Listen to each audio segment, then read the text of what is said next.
राम नाम की लूट मची है, लूट सके तो लूट।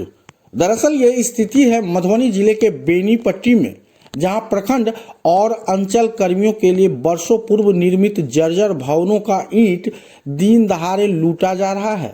शनिवार से ही स्थानीय लोगों के द्वारा पुराने और जर्जर भवनों की ईंट को तोड़कर ले जाया जा रहा है, लेकिन कोई देखने वाला नहीं है। जबकि इस परिसर में ही बीडीओ, सीओ सहित कई कर्मियों का आवास है। लोग ट्रैक्टर से ईंट की ढुलाई कर रहे हैं। इस तरह सरकारी भवनों के ईंट को गायब करने से जहां सरकारी राजस्व की क्षति हो रही है, वहीं सवाल है कि अंधेरे में ईंट को तोड़ते समय अगर कोई दुर्घटना या सर्पदंश की कोई घटना हो जाए तो फिर क्या होगा, किसकी जिम्मेदारी होगी। फिलहाल इस सवाल का जवाब तो समय अपने आगोश में छुपाए हुआ है, लेकिन देखना होगा कि इस तरह की ईंट लूट पर प्रशासन की कब नजर जाती है या यूं ही लूट होती ही रहेगी।